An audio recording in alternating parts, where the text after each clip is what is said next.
Okay, so we will officially call our October SBDM meeting to order at 5:01 and note that all of our council is present. We do have a couple of guests here with us tonight, so I'll let our two guests introduce themselves. So we're gonna start up here with you. You get to say who you are. I am Emily Green, the assistant principal at Glendover Elementary.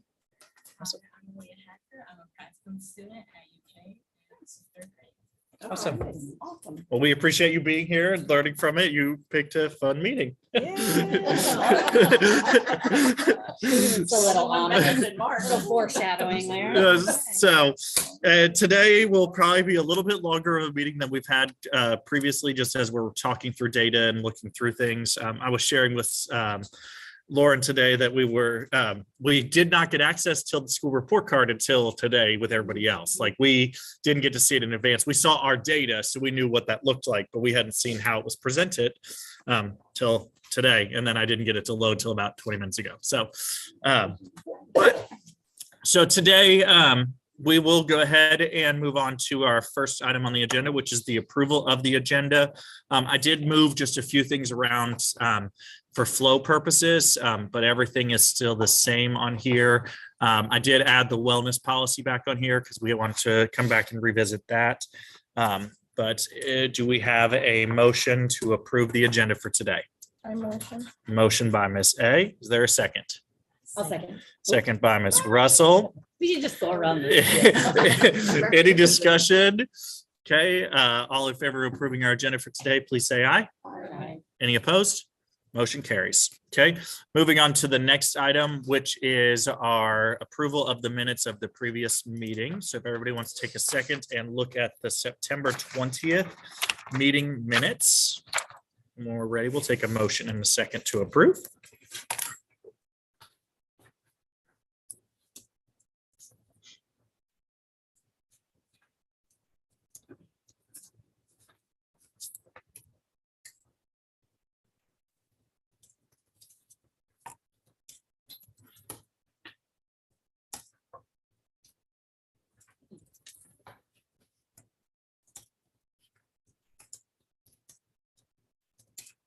I'll make a motion to approve. Motion by Ms. Bowers, second by Ms. Lane. Any discussion?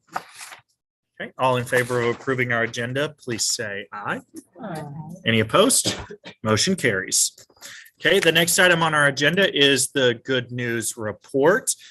So since our last meeting, we've had a lunch outside day. We've had another house meeting. We had our Latino literacy project, which that was awesome. It was evenings with Spanish speaking families where they were read books in Spanish and English with their kids. We actually were able to go to Gaddytown each night and do that in the community. So that was great. We celebrated Custodian Appreciation Day. We had fall break. During fall break, our new ViewSonic boards for 3rd and 4th grade were installed. So we're very excited about that. They've been enjoying those because they work. We had National Stop Bullying Day. We had our Hispanic Flag Colors Day. We got to celebrate Amistad House at our Q1 house celebration on Friday. Miss Lane was very excited about that. It was great. I'm supposed to say today that Isabindi is currently in first place. For now. They are currently in first place. Green. Isabindi's green. How are they in first place now? Like, what do they do on the daily day? We restart every quarter. Okay. So we reset last week. And so as of right now, Isabindi's in first place. So they were, yeah, it's like the second or third day. We did have a big shift in Q1. Wait, how do they get points on every day? Like, how do they? So it's points. They can get points in Q2 by expressing their emotions appropriately. What do you put in the thing? Yeah. Got it. So those, yeah. Pennies? Are you doing the pennies? That's gonna be coming for a couple weeks, but that'll be a points as they get for that. Okay. We get to spend for birthdays. Uh-huh. Oh, okay. Okay, got it. I didn't know. So yeah, every birthday. What? Maybe we have a lot of birthdays. Yeah. So, Maybe my birthday. but yeah, so they get 1, 3, or 5 points on their birthday that they get to spin for. So Got it. Okay. if they get 100% on a test, they get bonus points. Oh, okay. So, Nice. Okay, any other fun items to report? Okay, moving on. Do we have any public comments? Okay, moving on to the next thing. So we're going to move into the next phase, which is school improvement planning report. So we're going to start off today with talking about the KSA data. So we'll run through that and talk through all of that information. You have it in your packet. We just got very lucky that this was publicly released today, so we are able to talk about it today, or this would be happening in November. I know at Garden Springs, their SBDM meeting was yesterday for their regular meeting, so he has to wait till November to share this information. So the first part I'm going to go through is some general information about how they score this, and then we'll talk exactly about our scores. This is all public on the school report card. You're welcome to go and look at it. It's very riveting and lots of fun to look at.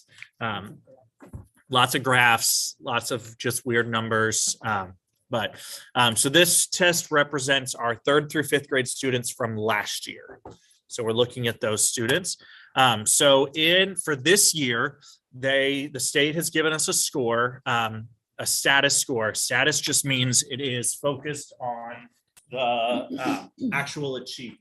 Next year, we will have a status score and a growth score.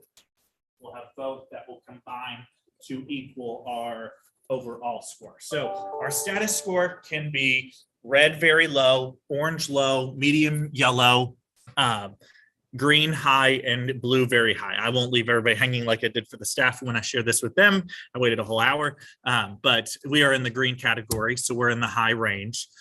So our score is based on a score for reading and math, a score for writing, science, and social studies, a score for progress on English language proficiency, and then the quality of school climate and safety report. And then there's a real fancy chart that says how much each percent is weighted. So for elementary, reading and math accounts for 51% of our score. Science, social studies, and writing accounts for 40%. English learner progress is only 5%. And then this quality of school climate and safety survey is 4%. And if you guys have questions, feel free to stop me as we go through. And then they give us an overall score on our clip chart from red at the bottom up to blue. So we are now back to clip charts where everybody's hanging on a clip chart. I'm sure Dr. Liggins downtown has a clip chart in his office of everybody's with clothespins, all the schools on there. You move your clip like, oh, you move your clip down, move your clip up. That's not a bad idea for our office. That may be coming, no, but so it comes into one of those rankings. So there are also federal designations, CSI and TSI. I'm not going to spend any time here because we are not either of these schools. So that is an awesome thing for that. That means we have overall, we're doing great and we don't have any subgroups that are dramatically have deficits that we need to address. Now, there are still groups that we need to address, but we're not at the rate where we have a federal designation. Okay, so just for your reference, novice students receive 0 points towards our calculation. Apprentice receive half of a point. Proficient receives a full point, and then distinguished students, we get that 1/4 of a point bonus as well. So now we'll talk through each of our data. We want to keep in mind that this is baseline data. Even though I have gone back and I've been comparing to previous years, they're really not comparable because the tests have changed so dramatically over the last several years that you really can't compare how they are. So we're looking at this year. This is our true baseline. And our goal is that we move forward from here each year and make progress. This is also the first year we have put the whole entire thing on the computer. Yes, it was all computer No paper, no based pen. across everything. And these scores that we're about to see, 3rd, 4th, and 5th, all grouped together. Yes, Okay. yes. And when you get on the school report card, you can go in and sort by 3rd grade and look specifically at 3rd, look at 4th. That's the work we're beginning to do now with the grade levels. But yes, this is holistic combined, just so we get a clear snapshot of that. And really, we will be focusing in on the 3rd and 4th grade group because we love our 5th graders from last year, but they're gone. So we really want to see how do we move these third and fourth graders to the now fourth and fifth. Okay, so we'll start with reading. So in reading as a school, 27% of our students fall within that novice range.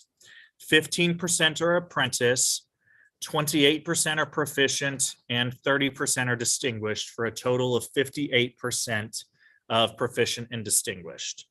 And I will tell you that is up from where we were this time for last year. So that did come up the percentage.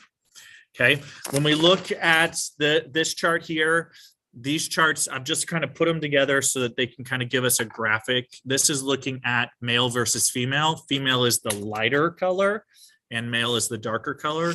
So you'll see that our females, there's fewer novice females and more proficient and distinguished females. So across the board, the females are outperforming in reading. The next slide looks at ethnicity. The first bar, because these bars are kind of hard, the first bar is white students. The second bar, which is probably the darkest bar on the print, is African-American students. The third bar is Hispanic, and then the fourth bar is 2 or more races. So here, as is with the rest of Kentucky, the rest of the nation, and most of the world, our white students outperform are African-American, Hispanic, and 2 or more races. If you are an African-American, Hispanic, or 2 or more races, you are more likely to be novice than you are if you are a white student. A white student is about 70% proficient distinguished compared to only 40% for our Hispanic, 2 or more races, and African-American students in reading. And this directly mirrors what we're seeing at the district level and the state level. When we look at economically disadvantaged, the lighter bar are students that come from a household that is disadvantaged. The dark bar comes from families that are not disadvantaged. So here again, we see that achievement gap, that if you are economically disadvantaged, you're more likely to be novice. If you're non-disadvantaged, you are more likely to be proficient or distinguished. Is that based solely on socioeconomic status? So anybody who's filled out free and reduced, the free and reduced lunch form. So it could be direct qualification is things like Medicaid, homelessness, foster care. Those students all directly qualify in this category. And then additionally, there is the opportunity to fill out the form based on social there's economic status. I can look it up, but do you happen to know the percentage of? With the last year, we were 50% was our number. 50% of our students were just considered not disadvantaged compared to What about ethnicity? ethnicity. I would have to look up exactly what those fell at. 53% white, because we had just fallen out of Title I. Uh-huh. Yeah, I thought it was It right was up to. close, right in there. As we're going through, I'll pull it up and see. It'll take about an hour for it to load. So I will. No, it loaded pretty fast. So according to this, well, None no. of the data is available. Data I was gonna say, unavailable. does yours gonna show Oh, yeah. That's what So- Mike said today. so according to this data, 50% were economically disadvantaged, 49.1 were non-economically disadvantaged. Okay. 52.6% were white, 23% were Hispanic, 11% were African-American, and then 14% fall in the other range, which is about 6 different other ethnicities. Mhm. Okay.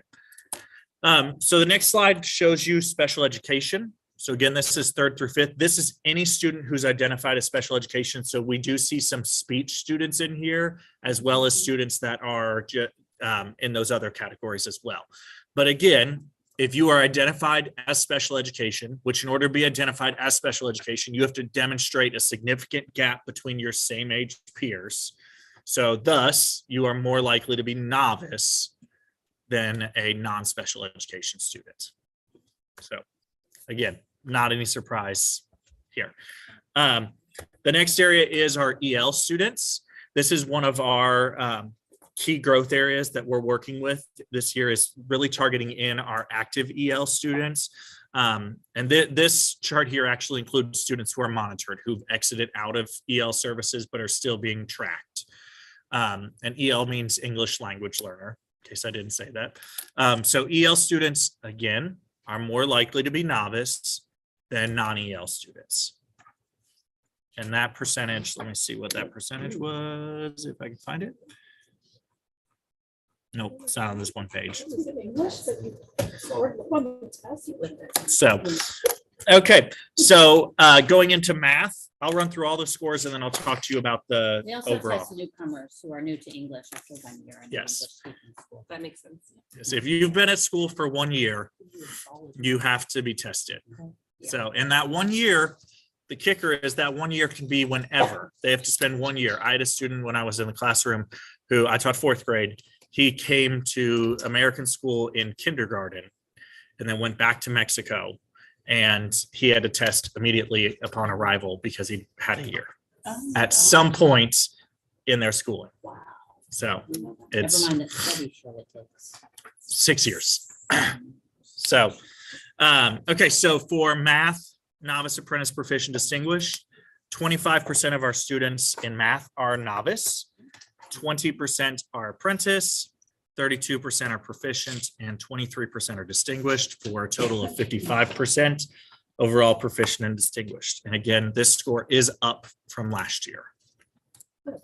So again, as we go through these slides, you're going to see very similar things. So I'm going to go pretty quickly. Females outperform males. Ethnicity, it is unusual Is it? for math. Really? Uh-huh. Typically the boys out. I So will say there's very little straight, not that I've seen a test, there's very little straight computation. It is all reading and writing. yes. Okay. So when we look at ethnicity, again, if you are in a minority ethnicity, you are more likely to be novice and less likely to be proficient and distinguished. Economically disadvantaged, same thing. If you're disadvantaged, you're more likely to be novice. For special education, same thing again. In terms of the testing, though, In terms, yes, the way they test it, yes. not necessarily their life. Yes.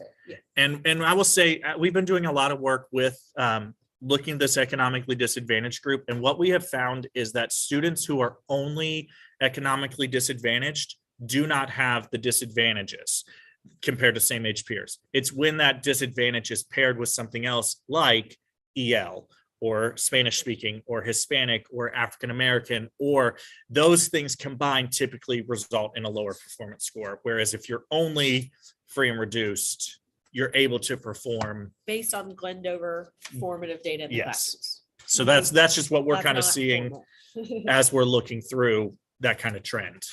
So special education, same thing. EL, same thing.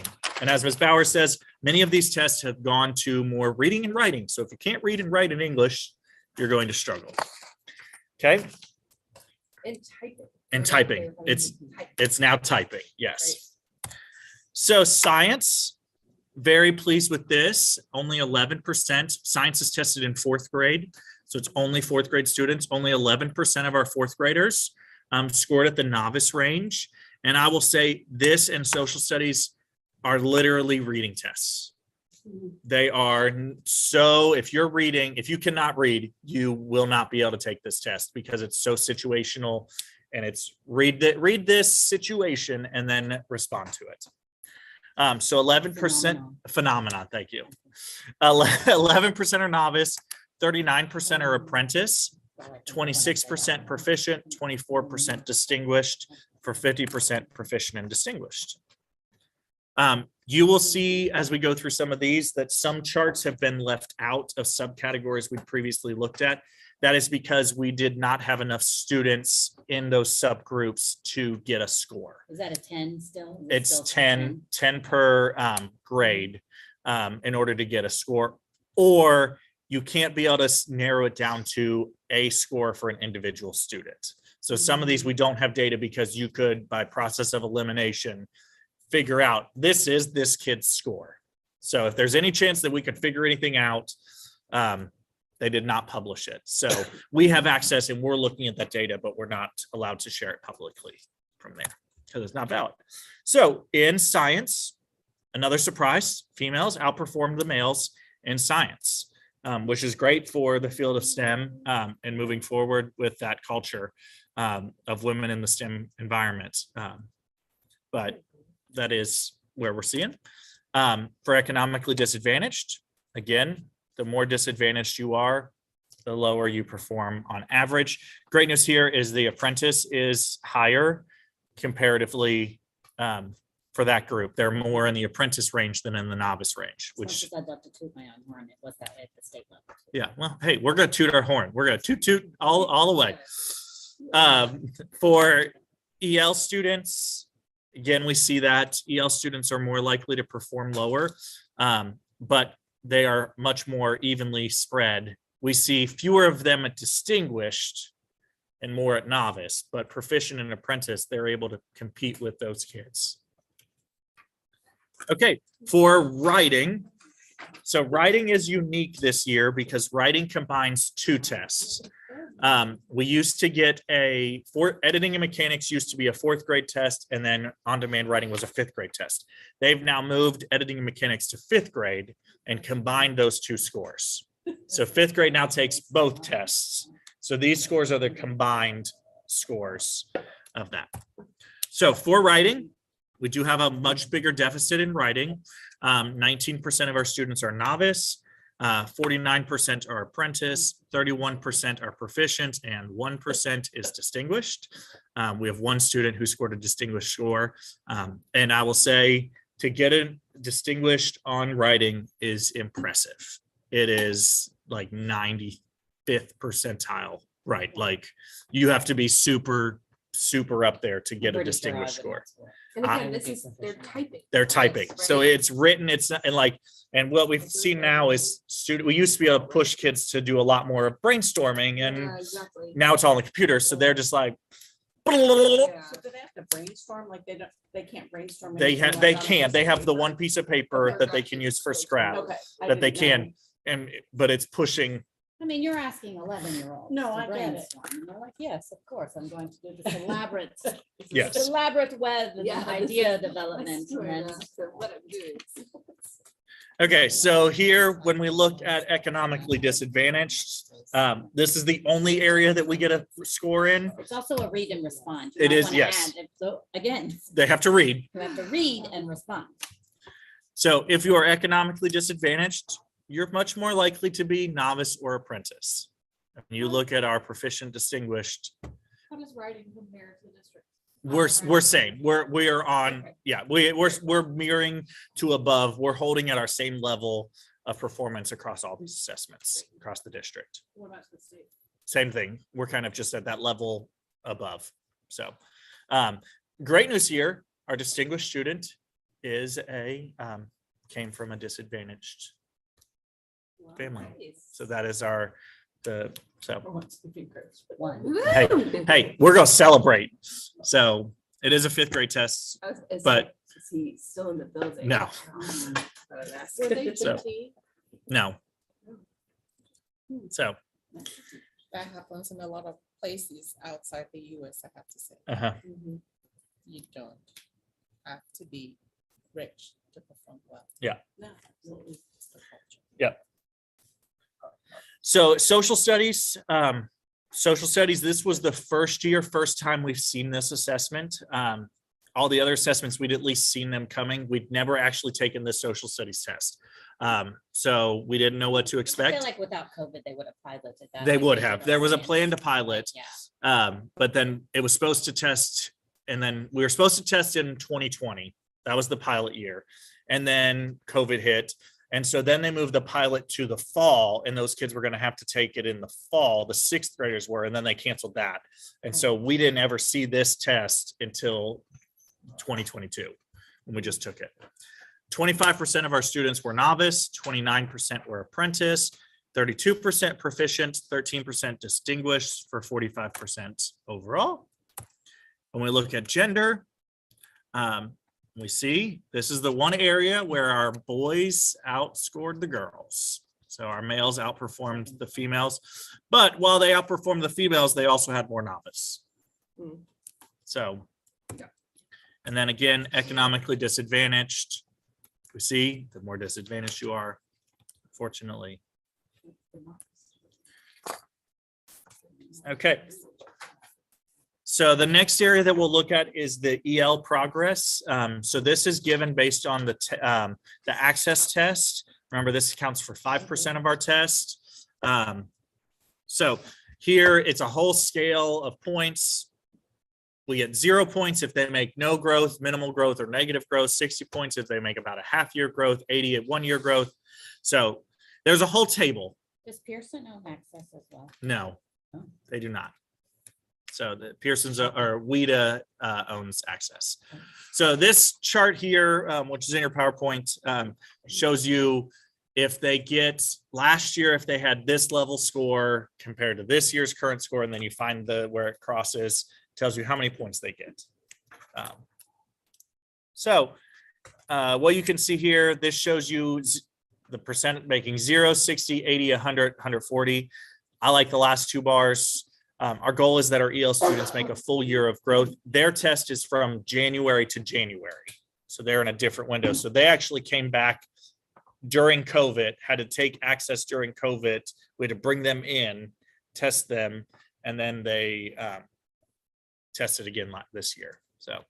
So we had more students make less than a year of growth than make a full year of growth. The next area is the quality of school climate and safety survey. I really love having 3rd, 4th, and 5th graders take surveys on these things, but they do. So With super weird, confusing directions yes, as well. with very weird symbols, and so they could rate they could rate it as strongly disagree, which is 2 thumbs down, disagree, which is 1 thumb down, agree, which is 1 thumb up, and strongly agree, which is 2 thumbs up. And once you get into the test, they take away the words and you only see the thumbs. So if you forget what the thumbs mean, you're out of luck. Or if you can't read, you have to read these. So we get a whole score. We're pretty close between climate and safety. Our 3 questions where we were below 80% agreement was all students are treated the same if they break school rules. That was 73% agreement. That is up. Last year was at 50. So we are up from where that's hard. And then 23 and 25 are the questions they cannot figure out how to word. The last time we took this, the word not was not in there. And so the kids actually had to reverse their answer from agree to disagree and so they added the word not in here.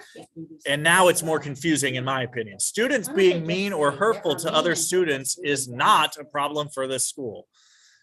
So Like now you're like, I don't know. What am I doing? so we want you to agree. Are there a lot of mean kids at school? Yes or no? Yeah, so so 57% of our students say that it is not a problem, which means 43% say that students being mean or hurtful is a problem if they understand that that's what that's saying. I statements, like, because the kids could understand that. Like, Uh-huh. That would make too much I don't sense. know. Because it's an adult with a PhD, excuse me, you know Yeah. how I feel about surveys, that does not know how to word a survey. I'm Yeah. sorry, my husband's a researcher, but So I will say, last year we had 7 questions below 80%. This year we're at 3. So we're making progress and going through. So overall, they then take all of this and put it on this fancy chart. So this tells you where the scores would fall within the chart. So as we look through, our reading score was at a 73.2, which puts us in the high category. Our math score was at a 70.5, which puts us in the high category. Our science score was a 75.3, which was in the high category, almost in the very high category. Our social studies score was at a 63.6, which is in the medium category. And our writing score was at a 57 in the medium category. So as a school, we've kind of identified writing as something that we want to work to improve across all subject areas and incorporate that into the typing aspect of it to get our students prepared. So then as we look at our scores, they combine all those together. So reading and math combined, we ended up at a 71.9. Science, social studies, and writing, we ended up at a 65.3, which was in that medium category. English learner progress, 64.5, which is only 0.4 away from that very high category. So even though we had more kids not make a full year of growth comparatively to the state and what we were looking for, we are on great track with those students' progress. And then our quality of school climate and safety survey, we were 81.1. I apologize, it's cut off up there, but that's at the high range, but only 0.8 away from the very high range. So, yep. So how do they get that score, like writing, for example, 57?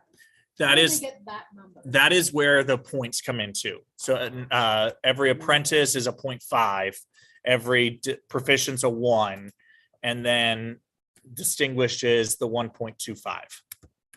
But writing is really low. That's still not in the meeting. Because if you look at our writing, Counts less than reading and math. And it's a sliding scale, so it's based on how everyone else performs as well. so with writing, you take 49% times 0.5. That's 24.5.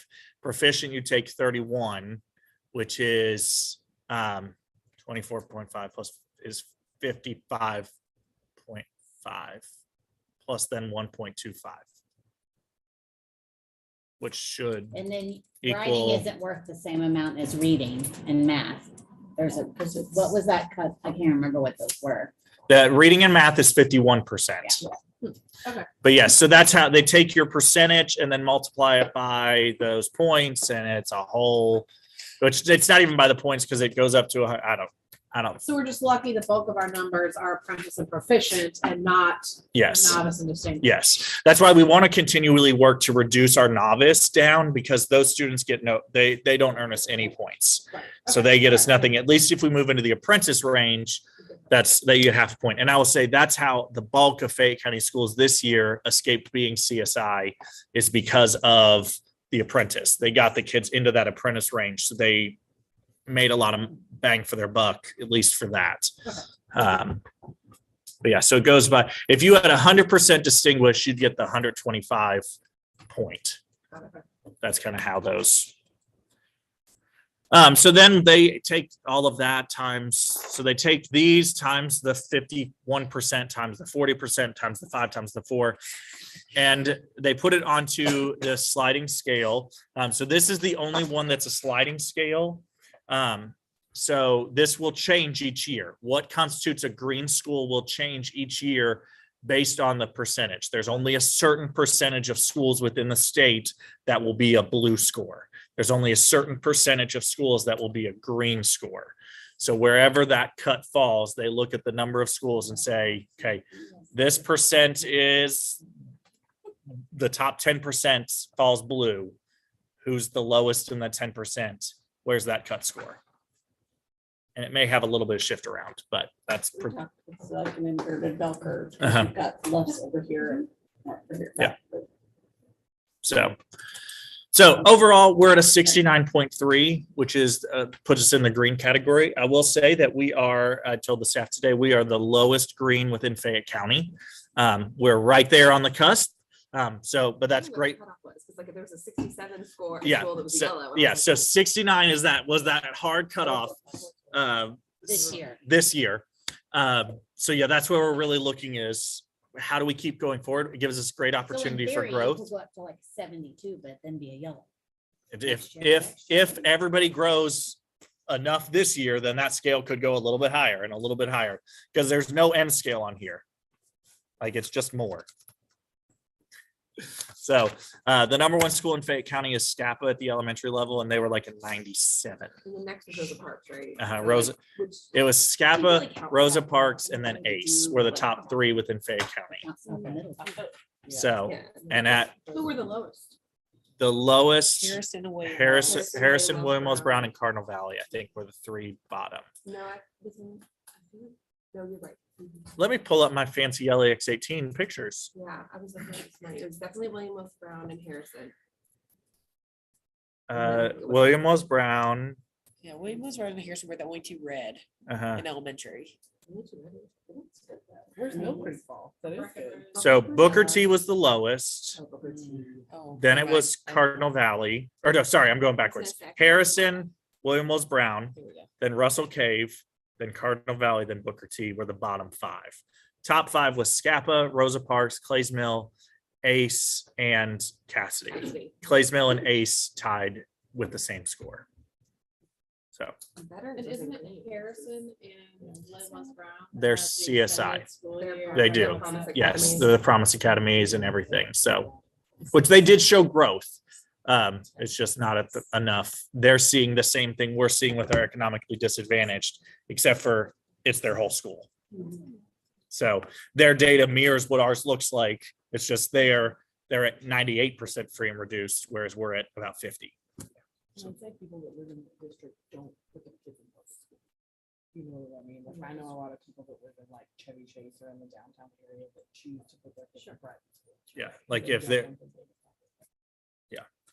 so I'm sure we're going to get a lot more information out as we go through this and learn more about it. But again, our goal is just to grow. We've got a great opportunity for growth here. When we talk about our CSIP, we have to add 5 points to each of these scores. When we talk about the reading, math, science, social studies, and writing, we have to add 5 points to here. That's our CSIP goal for next year. So we want to be at a 78. Is that a Math, we want to number be you at came up with? I that's a- remember that's that was a- provided you. that was given to us. I don't know if it was given to us by Fayette County or given to us by the state, I forgot. but that number is 5 points. So nothing. That's just our goal. Really, that's moving 10% of, if we move 10% of our kids from apprentice to proficient, that gets the 5 points. Okay. So It's- that, it's reachable. that it is very reachable, but it's just, you think 10%, because 10% is the difference between apprentice 0.5 and a proficient as a whole.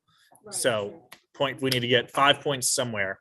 So it's either we move 10% from novice to apprentice or 10%, like any combination. If you move 5 points. Uh-huh. Where like, so yeah, just the goal. So, yep. I took statistics. Okay, so we do have some areas of improvement. I'm very proud of our data. We've worked really hard. We do have some areas that we need to work on. We're actively going to be working on our active EL students, our Hispanic students, and then our low income students. Those are kind of our 3 main areas that showed those deficits according to this data. And we're looking at them and making efforts to tackle all of that. So any questions on all of our state data? Okay, so we'll move to the next item, which is just to review some Q1 behavioral data. So I've provided you guys with just a document that goes over where we sit with the data. So this is students receiving office discipline referrals. So on this paper, if you see ODR, that stands for office discipline referral, which means they've gone above the activities that the classroom teacher does. And it's gone to the level of us becoming involved in student code of conduct Does violations. this count kids in the past program or is this different? This does count them, yes. So it does count them, and we look at that. Okay. So we have 470 students that have 0 or 1 office discipline referrals. We have 3 students who have gotten, it's cumulative. So there have been 470 kids at any point enrolled here. Okay.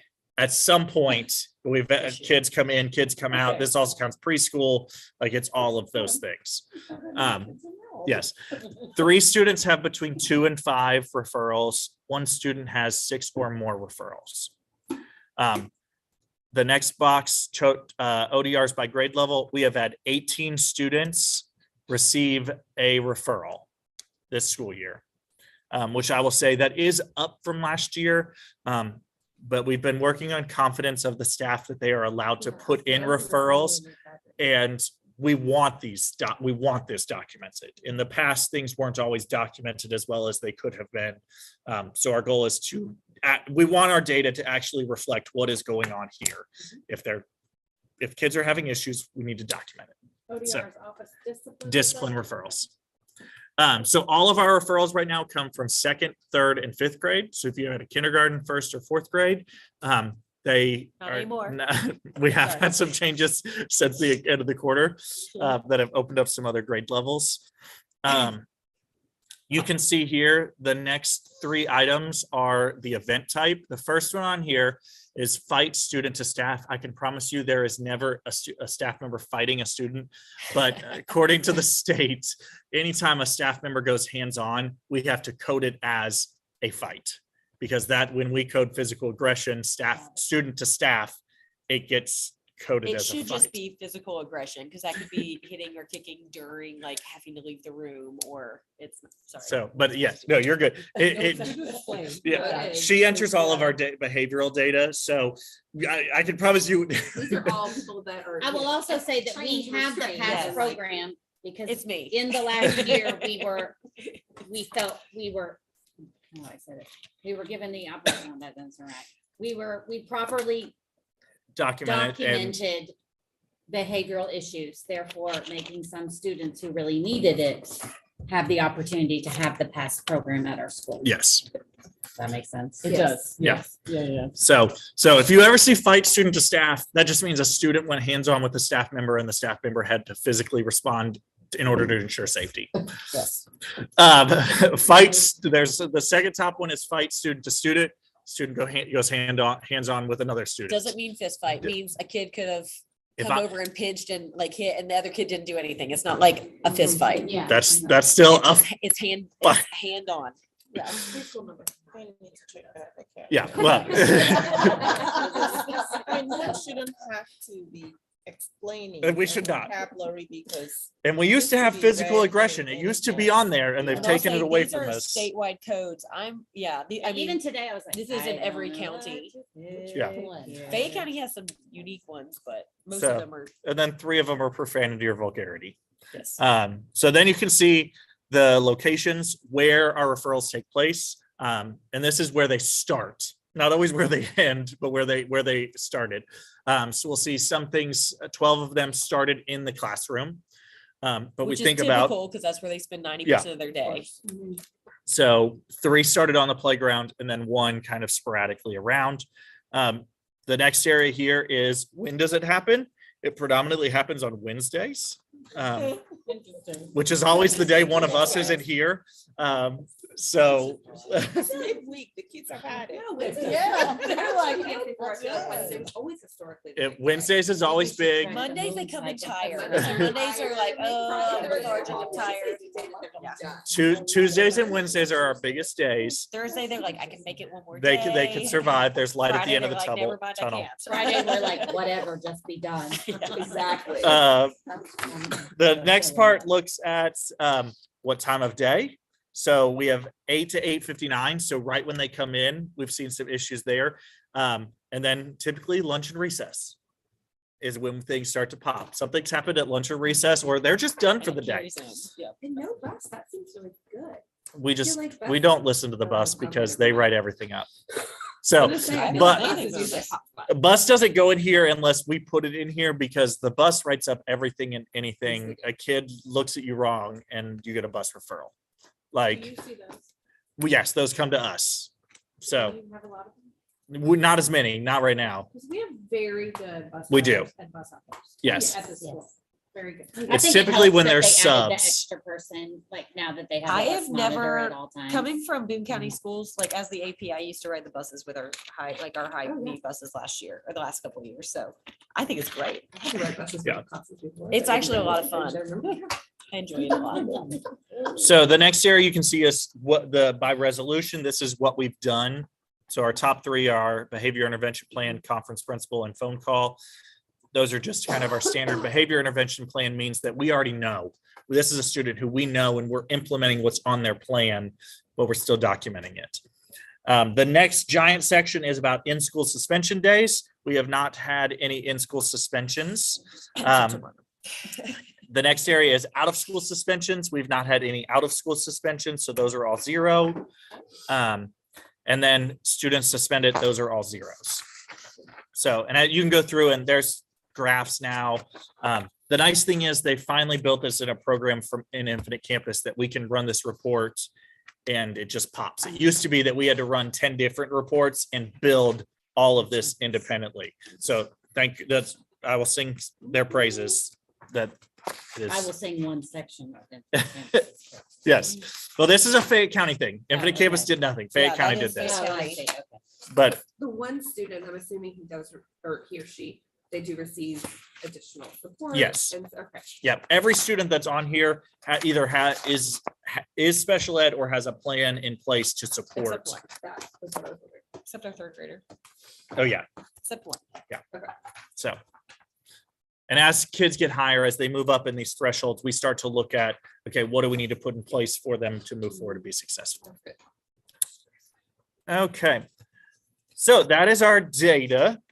I moved those up compared to the draft agenda because the next item, I'm going to go through something really quick. The next, I'm going to jump to the school assurances because I can tell you that really quick.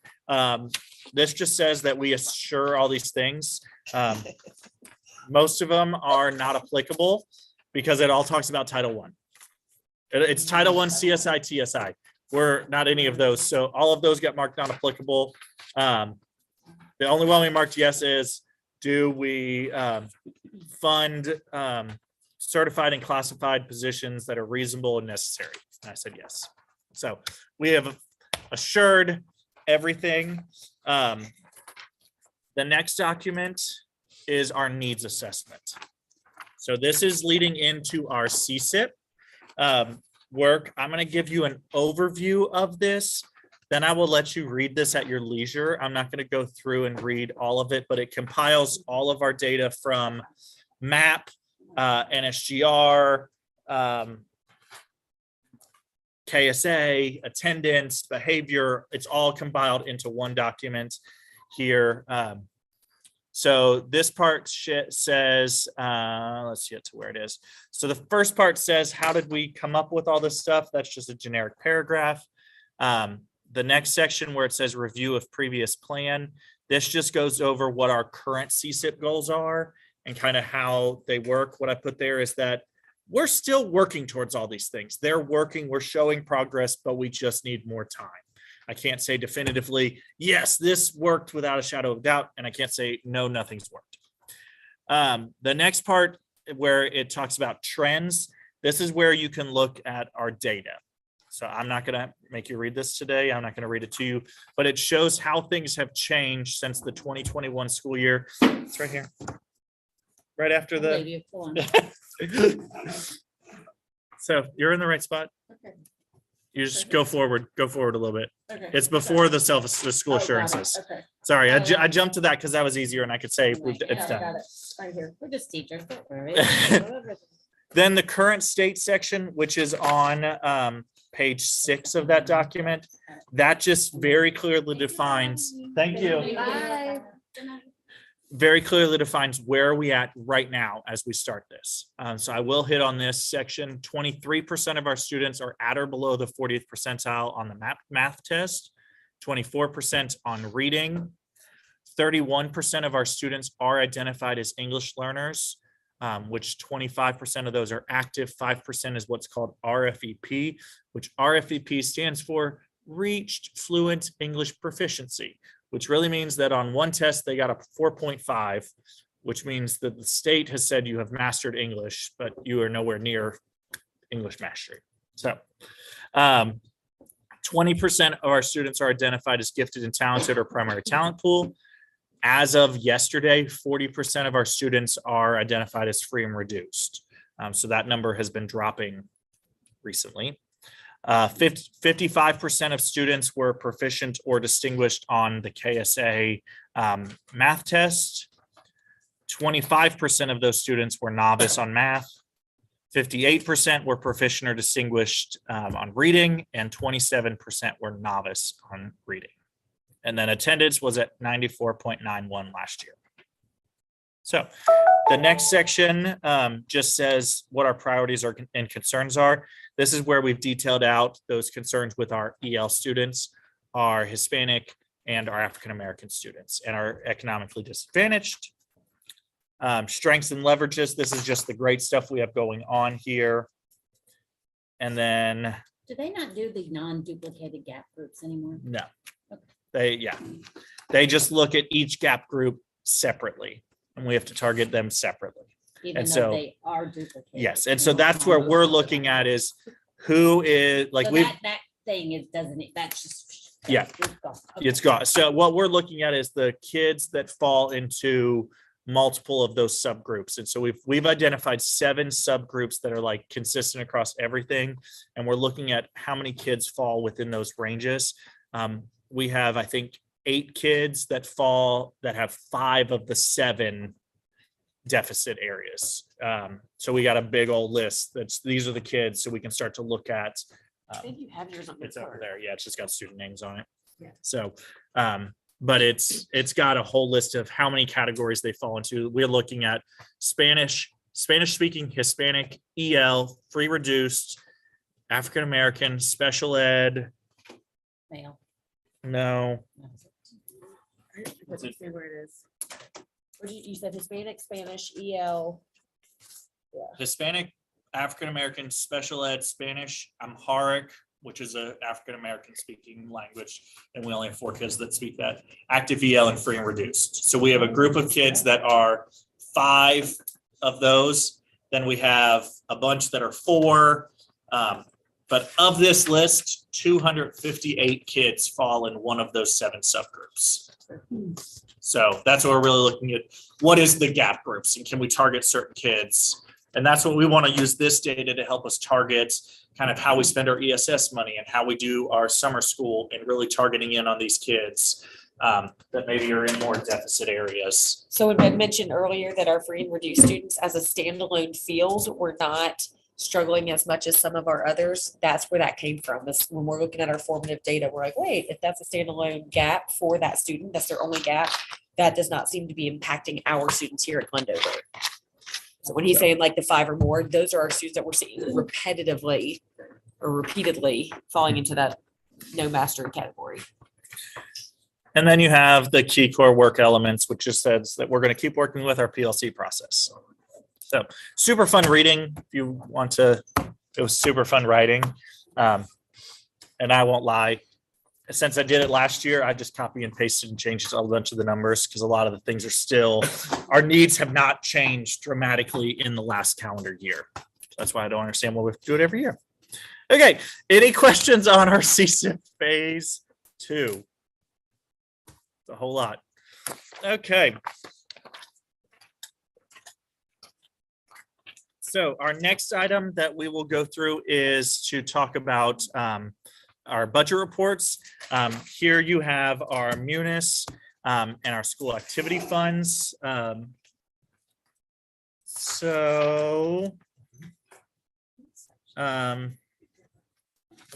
We don't have any negatives in our munis account except for in preschool.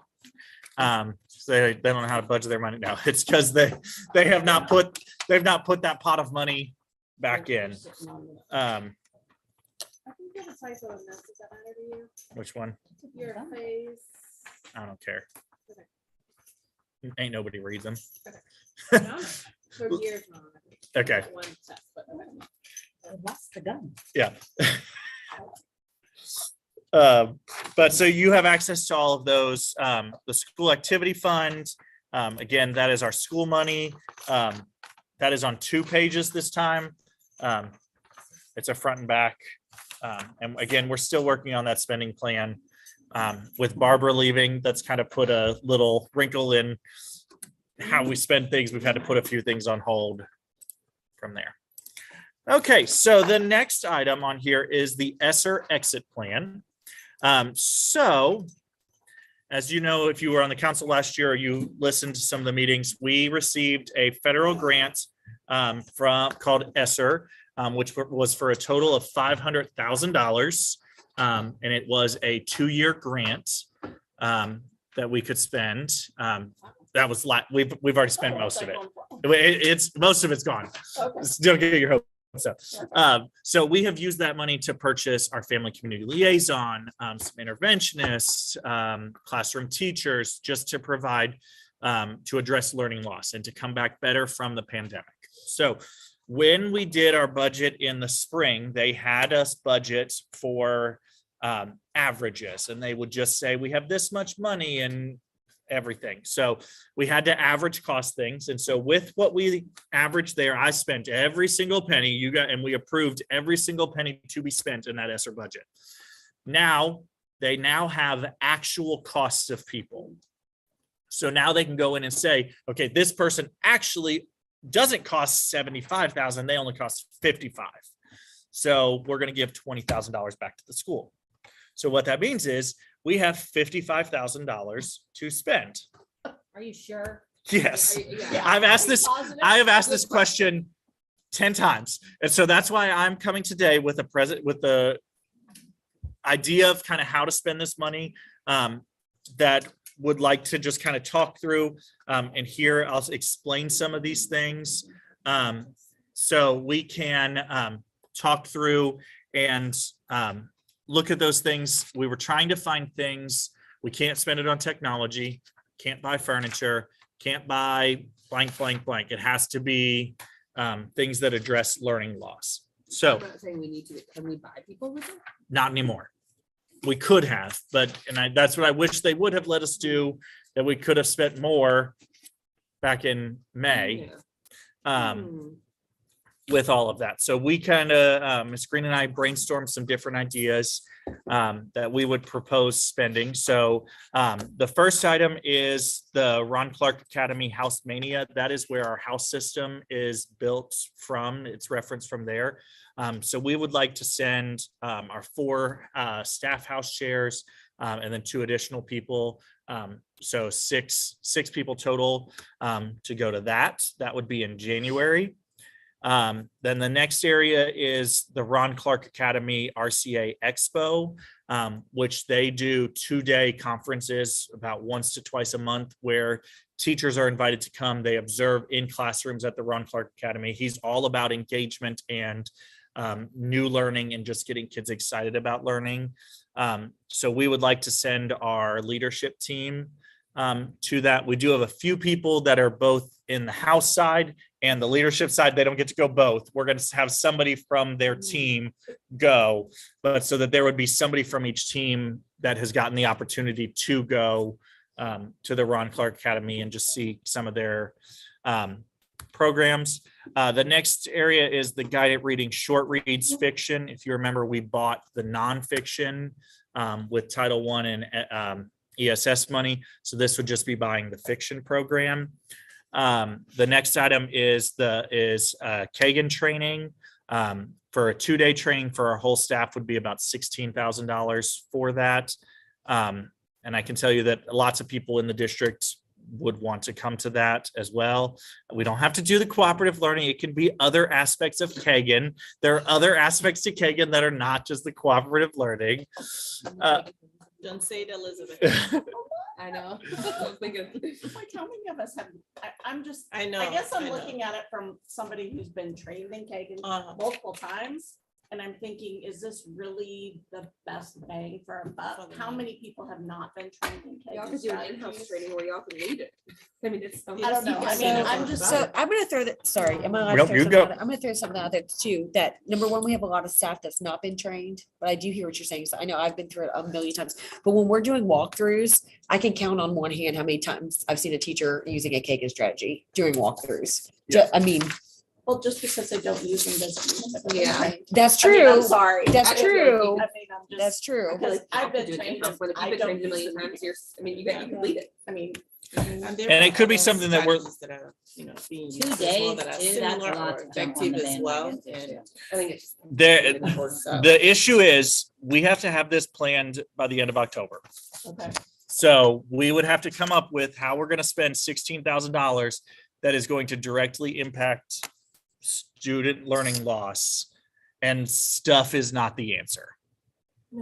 So we would need to think about what professional learning can we do. So that's why we were trying to think of what trainings could we bring that maybe we wouldn't have the opportunity to bring.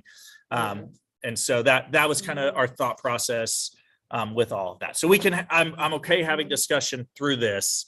I don't mean to be know. Negative Nancy, I but don't know. I don't know like really how these work, Yeah, but like when you want to target the subjects that we're not scoring well on like a writing. I don't know, Yes. like a one-day writing thing for all third, fourth, and fifth grade teachers. I Yeah. don't know, or- Yeah, and that's what we've got. The next item here is the SMECN building the writers Okay, workshop. Yeah, 'cause it's- But like, or, I don't know, what grades do you think need it more? And like, I don't know the math testing scores either. I don't know, Yes. maybe kindergarten really needs help with something else. I don't know. Yeah. I mean, like, Maybe what be more about targeted? science, like, just from a fourth grade person, like, there's only 4 units we teach, yet the science assessment is all of the science standards. So, something Mhm. for social stuff, I don't know, like maybe. There's just not something- much out there. There's That's not. that's the hard thing is Yeah, I finding don't know, like, good, like that's because what I don't want is I do not want to send any of our teachers to something that's going to be a waste of our time. Yep. Like, and so if Kagan is what we're saying is a waste of our time, then we can look at something else and Saying that. right. No. I'm just saying, as somebody who sat through it multiple times, I mean, I don't know what the percentage of people that have not had Kagan training. Yes. And I know that we have a lot of new hires, but I'm not trying to be Yeah. negative, Nancy. I just, No, and we Maybe would instead of 2 days, it could be 1 day, and maybe Or- instead of like, or it could be like, you're a part of it's or you're brand new, or you're an Maybe- experienced. and we can do a survey to see Or kind of refresher of And I some think sort. some of the things also about Kagan was that, there were some resources that after we went for the training, we had some books and stuff. And then it turned out to be some things we had to create. And I think there's a burnout there. Mhm. But if there are resources purchased, like even the table mats and stuff that we no longer have, right. things like that, maybe Reset. would, Yeah, yeah, so- there's a CD.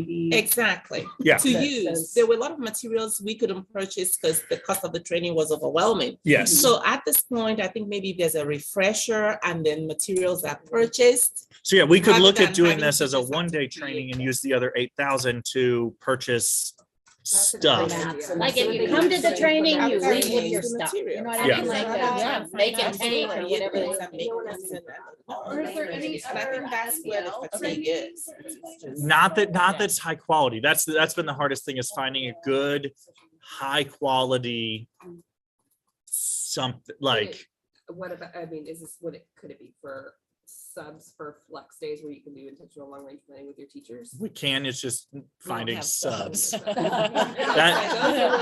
we did that Are you last year. volunteering, Emily? We had that plan last year and I think it was second Couldn't grade buy had to subs. reschedule theirs like 4 times Oh, well, till that's we could another thing. find. 'Cause I feel like those are such important, Yeah. those are Uh-huh. really great days, but yeah, that was Day to pre-COVID. kinda Yeah. distress and things. Just sit with your Because team it's and really talk and difficult plan. sometimes to really be creative and think when you're running. Yeah. I mean, that's totally killed creativity, I have to say. Yes. Because we're always like on that wheel, all the time. And then that so you're has tired, become- at the end of the day, you're tired. You're and you're not tired. thinking But finding about 4 everything. subs for a whole grade level in 1 day is impossible. Yeah, and then I will say when we have done those release days, the behavior in those grades goes through the roof because it's just a different experience and When all the teachers are gone. when all the teachers are gone. Like, so I totally see the value and we did have that in our plan last year. And some of these things like House Mania is going to require subs. The RCA Expo is going to require subs. This SMECN building the writers workshop, that would be planned to be a release day for right now. That's just for the curriculum committee to kind of start building a writing plan for our school that's more robust. Ms. A has a great idea. So because, you can't implement a program without some of the materials and no one has time to create all that stuff. If you guys could do a 1 day and then, be able to fill in the gaps. I mean, trust me, Kagan has things for you to buy. Oh, they have That's- they have Yeah. tons I'm and No wondering shortage too, of I'm things. wondering if we could offer the 2-day, but experienced teachers could only come to day 1 and get resources, but then day 2, maybe if we partner with another school, our new teachers or an experienced Kagan teacher. and I will say I've totally guessed on this price. Yeah. I went off of what it costs I've requested a get it. quote to have it here, but this is what it costs if we send somebody to a 2-day. It's $349 to send somebody. I don't know if we get a deal if we host it because if we host, it's not just us. Well, They if- open if it up we to host, the it's world. So expensive because what they do is they send trainers in and then you have to house them and you do their flights and you do the whole 9 yards. So that's what we're looking at. And Yeah. so, but so we can have some more discussion around that, and we'll do some surveys. I just wanted to get this in front, and we'll officially send it out end of the month. Like, We have to meet again? we're not gonna meet. We're gonna do a email vote unless we want to meet. But I will do a survey out of like who has not ever been Kagan trained, just so we can get more information here. We were just trying to get some big idea. The reason we like Kagan is because Kagan's all about engagement.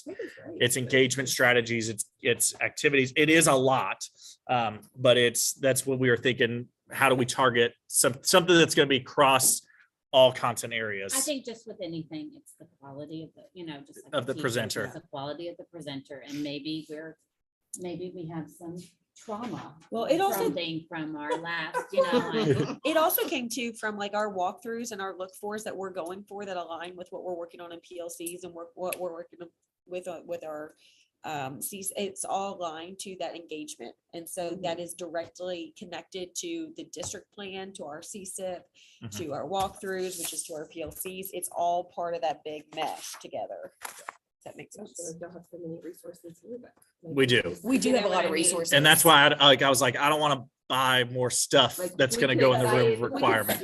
If we could figure out a way to not put that all in a training when we have really qualified individuals here that could help with the new people, that could be Yeah. such a great opportunity. So that's I shared the writers workshop. So that we'd be purchasing 2 webinars.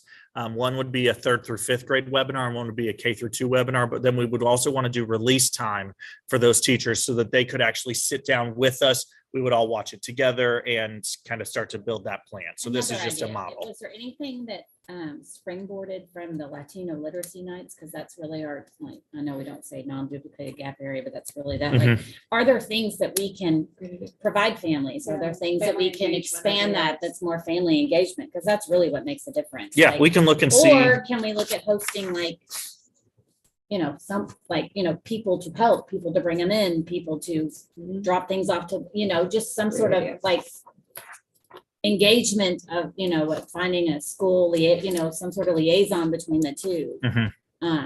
That maybe we could use some of this money for. I mean, Yeah. it makes a difference when you have books in your house and when you have,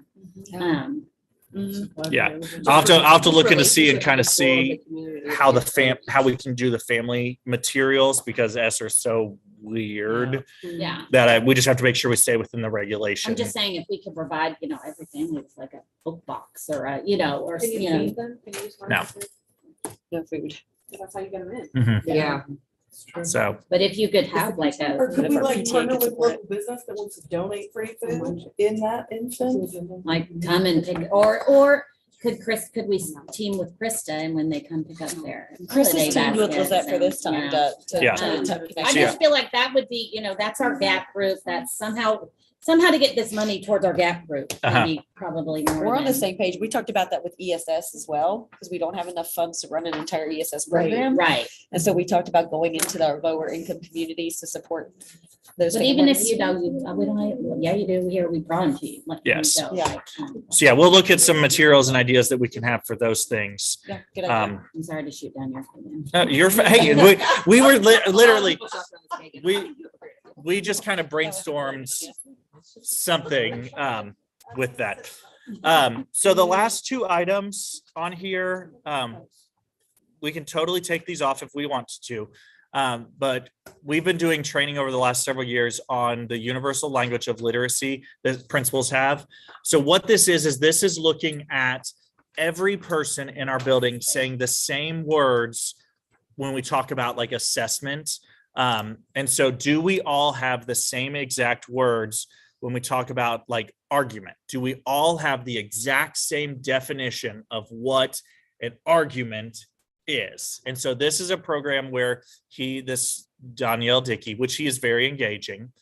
He has said that the definition of argument through all these things he's pulled together is words presented with the aim of persuading thought or action.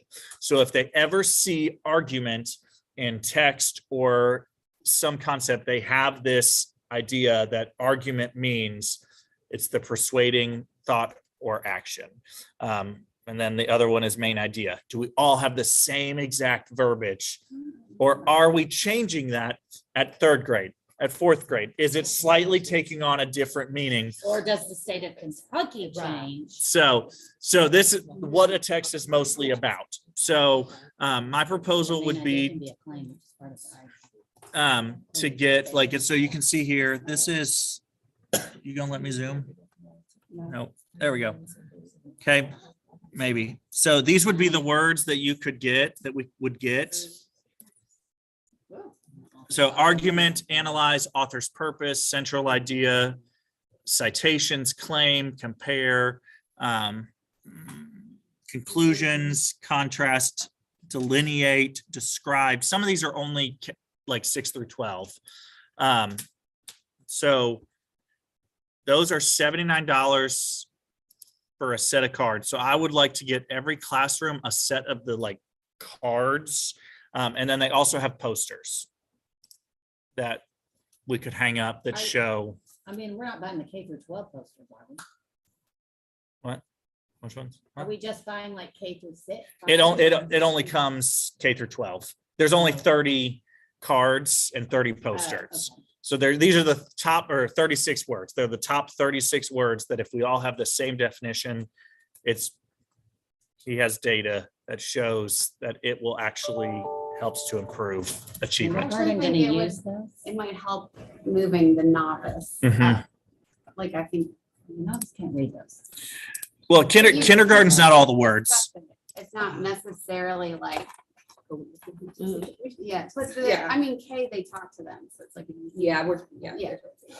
So kindergarten's not all the words. It's only some of it. It's like, I can't read that. Analyze is a kindergarten word. So, but just to have a commonality between every single classroom. Which kind of goes back to what we talked about in a lot of PLCs today, was connecting it the provide vocabulary for our EL kids as well. Is it just definitions that it provides, or does it provide examples and? That specific kit things like only that, or is provides it- definitions. We can book Danielle.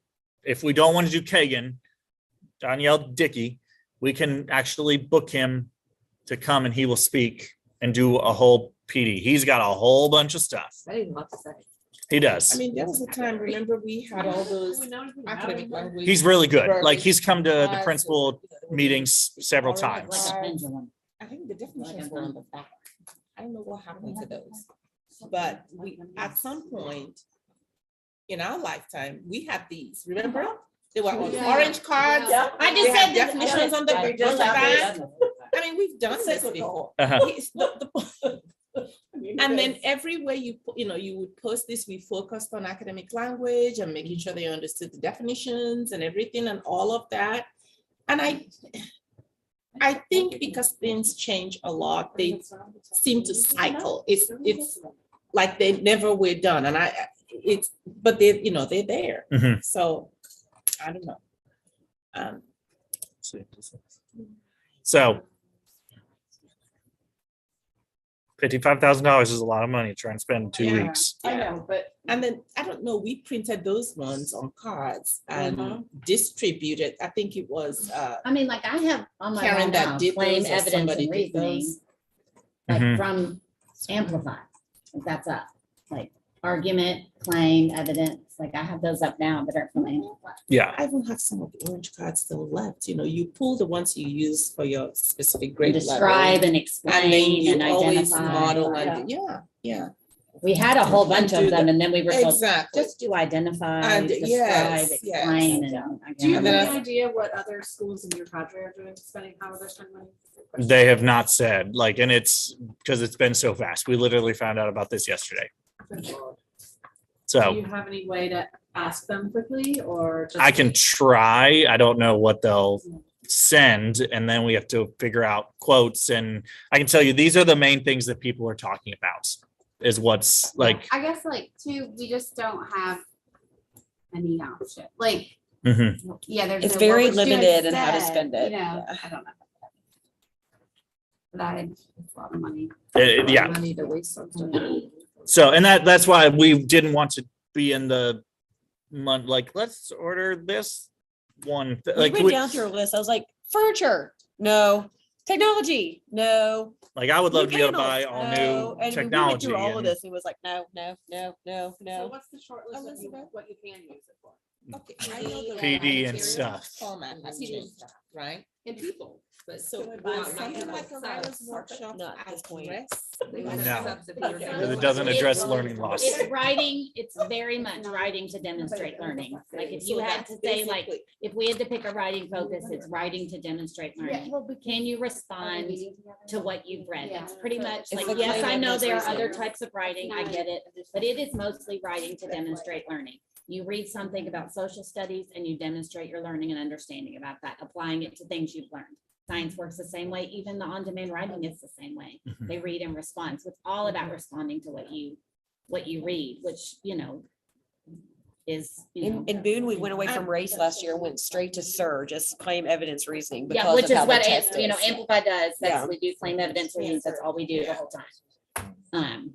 So, and that testing or assessment begins like in third grade, or is it fourth? There's no writing on the third grade Yeah, assessment. third grade, if is it's a just short multiple answer, choice. yeah, there may be Okay. one short answer, but No. But then there is a need to begin that type of instruction by third, so they have practice Exactly. in order to be able to do it. Because there was a time there was an extensive conversation about how to structure the writing program at Glendover and whether to designate specific writing so that we focus not on everything. Well, you that- get two One- camps. You get you people get- who you get think to spread creative out, writing is yes. super important and you should just write your Ab- feelings. and, Exactly. but which is very important, right? But when we go to looking at the assessment, That's it a is different writing to demonstrate Yes. learning. It's a completely different type of writing. And it's very different. They're two different Approaches to it. genres Yeah, completely. Yeah. We were all about Lucy Calkins for a while, don't you remember? And, I know, and the umbrella lady, Yeah. but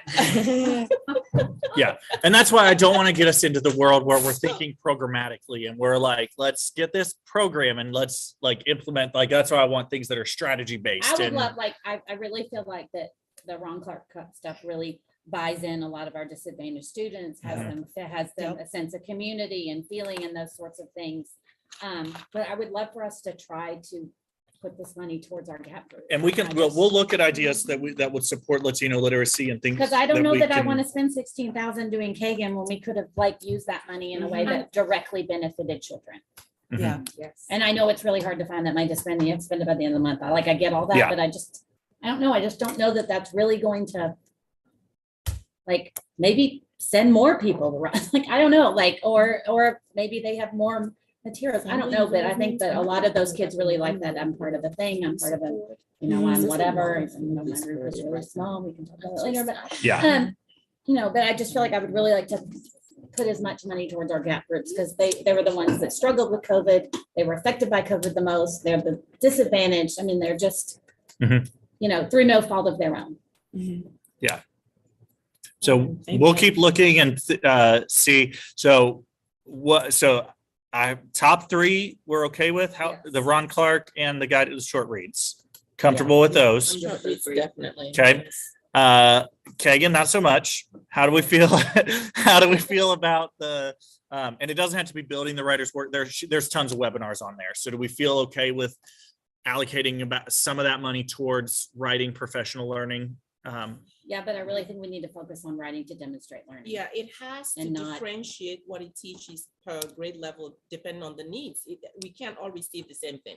I mean, if we have different focus and they need to be able to learn about how to do what they need to do for the assessments, and then maybe kindergarten and first grade have a different focus or something. And So Christina Speckens, has anybody done any of the Speckens trainings ever?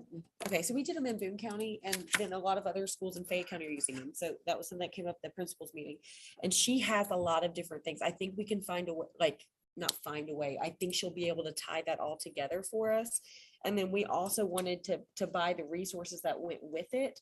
Because in Boone County, when I went through this training as an AP up there, we did the webinars and then we didn't have the follow through. And so it means nothing if you don't have the resources with it. So when we were looking at that, we found the writers workshop, which was what our MTSS coordinator here, like the Alyssa McSpadden is our person here in Fayette County. She recommended writers workshop K2 primarily, and then going to more evidence-based writing. But I think Christina Speckens should be able, because we looked at a K2 and a 3.5 version. then maybe it won't be building the writers workshop. Maybe that'll be the K2. We look for something more specific to evidence reasoning, but Christina Smeckens offers just about everything. Yeah, she's got one She's like really, teaching informative writing. I'll be honest, Um, after participating, like after a full day, she wears me out. She's like on the go, bubbling, blah, blah, blah, blah, blah, blah, blah, blah, blah, blah, and it is a lot. But I mean, people And that she's go not love doing it. many like live where we could send people. It's all these, she's Mhm. doing mostly on Yeah. demand. Hey, I've Yeah. recorded this. You sit down and watch it. Is there a possibility to do any handwriting without tears for anybody, like? I mean, we can look into preschool, that. kindergarten, Special ed, Uh, like. And I don't know where, like I have probably a third of my room, which has the most atrocious fine motor skills. So I don't know like where, what in our primary grades like that, you know, I know that that's kind of part of that, but like that's a need. Like, I know we're all typing all the time, but you know. Are we typing? I mean, Well- I can only tap, I mean, we do it in the library every now and then, but if they're not doing it consistently, and we don't really have a program, we use typing.com, it's a free Mhm. program online. I mean, I don't know, I'm surprised as a district, we haven't gone to a typing program of some sort. Yeah, because there's just not a good one. Right. There's nothing of quality there. So, and what the kicker is, if we were ever doing it before COVID, we can't use ESSER for it. So that's where things get Okay. really wonky, is like with handwriting without tears. We've had some grades that have done that previously. So it's meant we have to be able to say, this has never been done. We're going to try this because of the like. Right. So that's where we get into the minutia of the details of this Well, I mean, I think- wonderful gift from Yeah. the federal government that has so many strings. In Um, that case, Kagan has been done. And Right, it but was- I mean, they're we had they're a little more walkthroughs on willing to Kagan. do that one because it's so can be tailored to meet individual needs. I mean, I think we have more of a need in writing. I don't buy that. So we can just do Kagan again, but we can't do anything else again? Pretty much. I'm telling you, it's weird. It's weird. Emily's like, I smell something. I don't. I It- can't buy that. it- That doesn't make sense. It is Kagan's allowed, weird. but Nothing else, period said. So I do think that as long as the writing for intermediate is evidence-based and, you know, it's fine, but I will, my intermediate hall will be like, I cannot believe you like approve this. Yeah. Because we, you know, jump on the train. You may have not, you know, writer's workshop may have not happened in primary, but we're not in primary. We gotta, you know, learn to do these things. And we also do response, I mean. Yeah. To prompts and we're beginning to teach it, but not at the level yet that you guys are. I mean, they still need to have the opportunity to explore creative. And I would love to writing and see things like that. vocabulary that actually uses Good. claim evidence reasoning. Like, I would like to see that. Like, Yeah. that's, you know, that's where we are. So Yeah, I yes feel to like you something know what- writing. I feel Okay. like you know what we're looking for. So these last two, the And like- language of literacy, yay or nay? Like, do we think this is? I, So no. And the Mm-mm. posters, I'm like. I don't I'll know if vote a people no, will put 'cause them Okay. up. Will they put them up? I think it's a waste. Okay. There's hardly any place to put anything on. Back to And drawing and board. again, yeah. Okay. We do have those cards. he's like. By the way, thank you for taking our opinion. I do. Now you guys all have to find out how to spend. You guys got to I spend want to know who emailed you and said. 32,000 or Kagan's allowed nothing else 24. outside I need email them. $24,000 worth of stuff by Monday. Okay. Well, maybe there's more in the writing we can look at, and maybe there's some more Is in there, the. what about a typing program? I mean, is there? They're not good. quality? No, they won't go for it. That doesn't directly impact what's No. measured on KSA. Got it. Mhm. So I mean, it's Yeah. roundabout. Tw- way, but not $24,000. You got, The outreach would not Social studies fall is in here low, at all. too. directly. there's just nothing I know. I with, mean, I don't, yeah. with the new Kentucky standards. There is nothing for social Nobody wants studies. Yeah, even the books that they. The put district forth, bought. Yeah, It's but most terrible. of several, like I'd say 9 of the books on the recommended list are out of print. Oh, Yes, because I went through Yeah. 2 years ago and bought every stinking book on the list. And then like, oh, that's out of print, that's out of print, and I'm like. really? Not saying that anyone will respond, but can you email the staff and ask them for suggestions? Yep. Thank you. So $24,000 needed by Monday. Got it. Okay. Are there some more like resources, you know, like, Are there some more Ron Clark? I mean, we could house send- things That we, no, I I'm can't, saying I that- can't do house stuff. Can't buy house stuff because that's not going to address The learning. the learning. Can we buy books to send home with kids? You can't give them. No, You because can't. it's a grant. So it's like Title I, they can't, Take it home. yes. So we could, if we want to say, hey, we want to just send 2 teams to Ron Clark and spend $15,000 to send 2 teams to Ron Clark. I feel like 2 teams to Ron Clark would be more beneficial than Kagan, So, is what I'm getting from y'all. those are some options that we have because it's to send, this was a group of, to the RCA Expo, that's 10 people.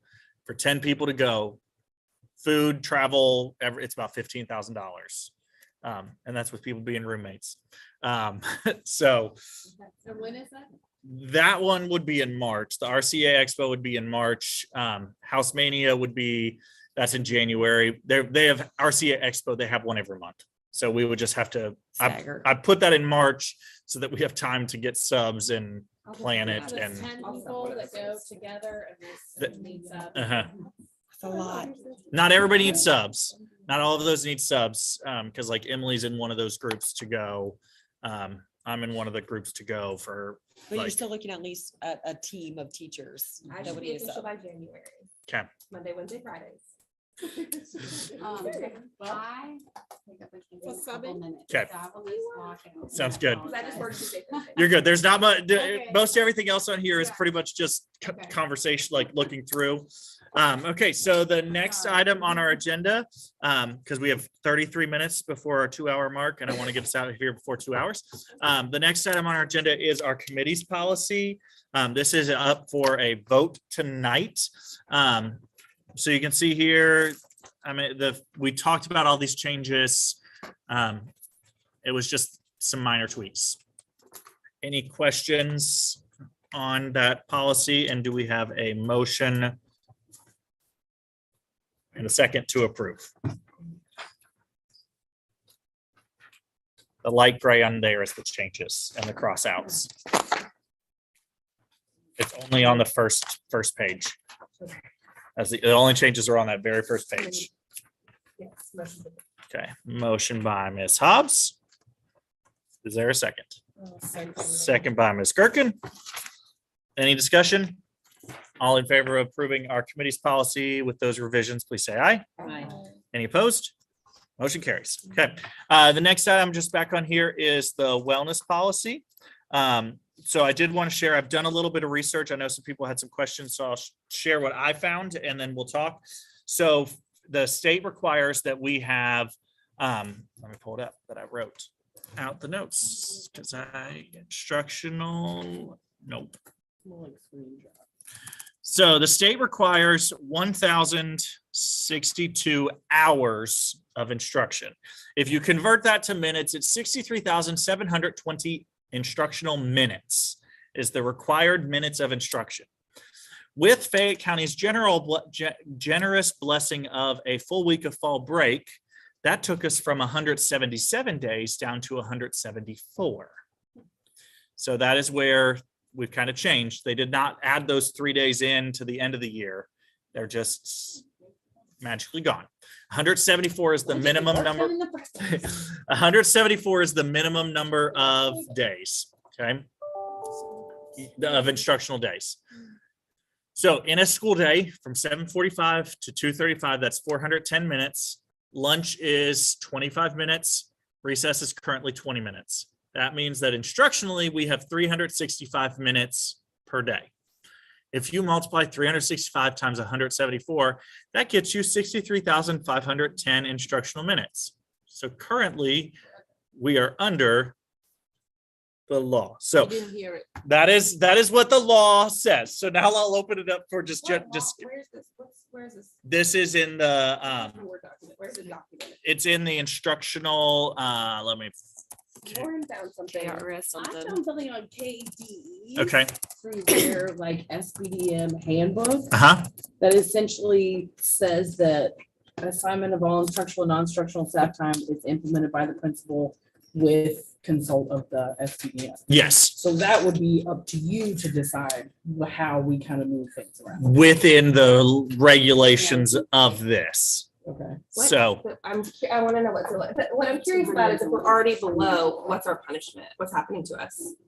well, I didn't know we were below. Well, but we are. So now what are we gonna do? Are you cutting recess to Technically, I'm supposed to cut recess to 15 minutes. I will not be doing that 15? Well, because crazy. we're going to account for the transition time for that with all of that. So it is in the official regulation is this one, 702 KAR 7-140, which talks about school calendar. Okay. So So with the you're not 170, gonna give us any leeway on this. we can talk about it. There's just not much I can do legally without So getting just into. questioning how come other schools in the district are doing. Because I don't think they know. I didn't know until literally you sent the email asking to talk about it again. And I went through and literally counted the days on the calendar and found out we dropped to 174. But maybe the board doesn't even know when they made the decision to do. I'll tell you, in this. Boone County, like SBDMs had to vote how to add minutes. So like the school I'm coming from, we added 15 minutes onto the morning of our calendar, and then within, as a council, we voted on it annually. Yeah. And so every single year, our staff ended up deciding to have 15 additional academic minutes a day. But that was just at council at that school. But that's how some schools accommodate for these types of things. Now, as a council, we could choose to enact a wellness time within our schedule. That is justifiable as a council. We can choose to do that. If we do that, it counts as instructional minutes. So it has to be structured with lesson plans tied to it. That's where, like, it can't just be like a second recess. It has to be a wellness time where there's a specific learning intention that Well, deals aren't you with, wellness when you're eating, but that's not instructional. but you could make it. You go to the line, you're instructed on. That how is a to total use social those. skills lesson right there. I have given that. social There is a skills. science too. It- because yeah. We're doing. The nutritional value. We're Have observing you not taught students it and in the watching. I have, yes. And it's instructional. Not according to state law. Not according to state regulation. Yeah. I That's just where. think the fact that Cassidy K-2 has 2 recesses, Veterans Park K-5 has 2 recesses, Garden Springs kindergarten has 2 recesses. Right, and I'm okay with talking So about it for how kindergarten. 5 minutes ago, you said it was against the law. Well, So, okay, so it is, kindergarten- but again, kindergarten, as we talked, is not compulsory for Okay, well Kentucky. then can we have kindergarten have 2 recesses? They have been taking 2 recesses all year. I thought they were stopping in October. They're starting to They have not phase, stopped. but they have not stopped. Okay, so we can. They do not all take 2 recesses. So It's can up to the all kindergarten discretion. classes have 2 scheduled 20-minute recesses? I will look at the schedule. Yes, Thank you. yes. Hey, I want to Question. read this. Excuse Excuse me. You're saying because no One one's year ever at a brought it time. up, like, to the school that what they're doing isn't meeting like district. You could be criteria? audited. They'll come in and Previously, audit so you. up until this year, we've been at 177 school days. With 177 school days, there is Wiggle room. wiggle room Okay. for if Fayette County were to get In audited. 3 days, okay. They'll be in trouble. That gets you enough minutes that there's enough wiggle room that blah, blah, Don't you blah. remember when we'd have Okay. like a snow day and they just chose not to make it up? That means there was enough wiggle room in the minutes. Yeah. Yes, So that that's brings why, me- because we had enough instructional hours to not make it up. That's gone. Okay. How many We, minutes off are That's we? why I'm asking about. How many snow day what? now, How many too. minutes off are we? What's the district? 210. count on We're talking about this snow today. days? We don't know. Officially. Yeah. We think we'll have. NC 210 updates. We don't know total, so it's about a officially. minute Haven't heard anything. and a half a day. So can't we just say that lunch is 23 minutes? No. No, No, because by law, by you have to law, teachers provide- have a 25-minute duty-free lunch. Although I am not. Hey, I know I hear. I could go on that all day. Can we go on that one right now? So, I mean, Can't we just say recess is 18 minutes? yes, and that's what, if I were to get audited, that would be what I would say, is that, Okay. like, Our recess is 18 I minutes. I will be changing the paper in the front office that says recess is 20 minutes to recess is 18 Nobody minutes. looks at that and nobody's here. But it during would transition still times. stay the 20 It'll minutes. still be Yes. 20 minutes. That's why, like, I'm not willing to budge on that part. So it's But you will. I will look at the schedule schedule for, yes, For the next meeting. yes. Great. Can't wait. So, yes. Okay. Up next, enrollment update. You have that. It's in there. It says how many kids we have. We have 428. So Has that changed since our last meeting? Yes. Well, it was 429 yesterday when I printed that, and then it's 428 today. So, Unless Emily ran it and it said 440, but that's not accurate. so So wellness, we just reviewed the policy. we reviewed them, nothing Yeah. changed. There's nothing was done there. That discussion was part of that wellness. Yes. but we just reviewed it. Yep. Attendance updates, you have it. We're above 95. Great job. Okay. The next item, staffing and hiring update. As I sent out to the council, Amber Greathouse has accepted the position of administrative assistant, which is the bookkeeper role. Right now, she is doing both jobs. I'm helping out with as much as I can. I'm handling payroll right now. So if you don't get paid, blame somebody else. But so I'm helping with payroll and her with doing those things. We are working to get a sub. But yeah, they don't always show up. So we're working to find one for that. So that has now left a vacancy in our office assistant position. We have had 2 applicants. I stated that I do want to hold out for someone that is Spanish speaking. Neither of these applicants is Spanish speaking. So I don't believe it is worth bringing somebody on who's not Spanish speaking for this role, with the opportunity that with the ESSER grant going away next year, we may not be able to fund our family community liaison who is Spanish speaking, and that could leave us with no one in the office who speaks Spanish. And that we do have resources from the district, but I don't feel that it's worth bringing somebody on. With that being said, I'm expecting this to take 6 to 8 months to find someone. She's only getting paid for the administrative assistant, which is higher pay. And so that's why we're helping out and we're assisting with those things. But it's just like a lot of hours in the bookkeeper role, and then our family community liaisons coming out, and our family resource coordinator. They're all tag teaming that front desk. So we're trying to find somebody to just cover the front desk as a sub for all of that. So if anybody wants to be a clerical sub, Monday, Wednesday, and Friday is what I heard. it's Have you sent that out to any of our current families, like that we are looking for a? I've just gone through to the district because they have to be approved as a sub for that. But I mean, like, as the I've sent- permanent hire for the. front Yes, I've desk, sent it out. Our current families Mhm. know that. Yes. It's been on budget. Yeah. I put it out, and I will say I've put every single position out, and we have yet to have a single parents ever apply for any position. Like in any capacity, there has not been a parent that has said. We used to get them. Uh-huh. Yeah. So just every time I post something, I will get a few nibbles, but no one comes in, and so Is there someone we can poach? not that I know of, not Spanish speaking. That's the hard thing, is the Spanish speaking this, and I'm gonna be real blunt here. They don't pay this person any money. So Not what they deserve. now, with Is there being still Spanish that speaking, pay there's the increase? two level increase for that if you pass the proficiency assessment, but still that's a lot of ifs, and they still don't pay this person. It's a 2. It's a 2. They've moved for there's not 30 grades anymore. Okay. There's only 15. Okay. So this is a grade 2. What does that mean? Because I think. So there's grade 1 is custodians, Okay. grade 2 custodians, food service. Grade 2 is paraeducators, There's some things there. front desk. Grade 3 is special education paraeducators, instructional paraeducators.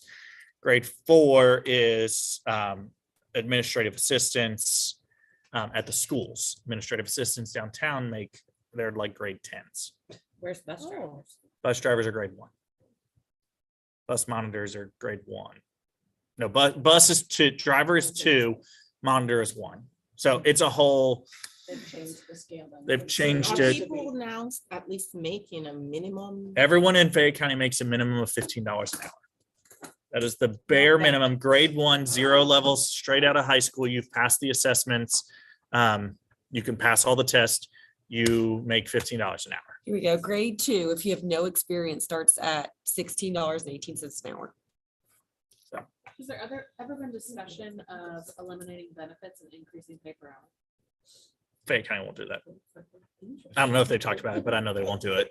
I know, but So. that's how they get people. So yeah, so we're still looking for that one. So any office assistants, we're still also looking for a permanent classified sub. So anybody wants to come sub, still need one of those. From there. Okay, the next item here is field trips. There's 2 that turned them in advance. 4th grade is going to go to Newton's Attic. Kindergarten is going to go to the Lexington Opera House. I've already approved both of those. I did receive a 3rd one from 3rd grade today. I don't remember where they're going. So there's lots of people that are getting that they're coming. Living Arts and Science Center. So the next item is a professional leave request. This is actually in your supplemental packet. If you go to the very last page, I put it in the wrong pile when I copied it, so I apologize. So Hillary McWhorter is a 2nd grade teacher here. She is on the board of the Kentucky Science Teacher Association. And because she's on the board, she is paid to go to the conference. It's free for her to go to the conference. She is asking if SBDM would approve for her to use it as a PD day.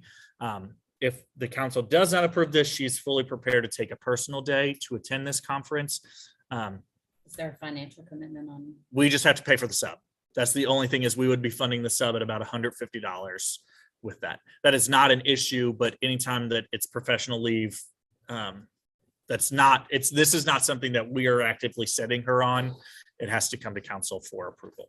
So I know in the past, it wasn't an issue when she was the science teacher, right? I don't know how anybody feels about it at this point. I mean, she's on the board. She's on the board. it's free. She is going to this conference. So she's either going to be taking a personal day to go, or we're going to pay for it for her. So that is really the decision that we as the council have to decide on, is do we. By her going to this, is she gonna bring back information? That is the expectation. When you do professional leave, you have to be prepared to come back and share. In the letter have. Yeah, of course. Yeah. We don't have to prove, but it just has to come back for discussion. Okay. So I will sign that and let her know that we'll pay for that. The next items on the agenda. So for next month, we're going to be doing assignment of instructional and non-instructional staff time. That was the policy that you were referencing about our schedule. Student assignment, school schedule. We'll bring the master schedule will come. We're going to be at next month's meeting. We're going to review our current CSIP and provide feedback on that. And then at the December meeting, we will bring the new CSIP where we will approve any revisions to that. So we are now at item number 9, which is adjournments. Do we have a motion? Motion by Ms. Hobbs, second by Ms. Hill. All in favor of adjourning our meeting, please say aye. Aye. Any opposed? Motion carries. The meeting is adjourned at 6:43. Thank you for at home for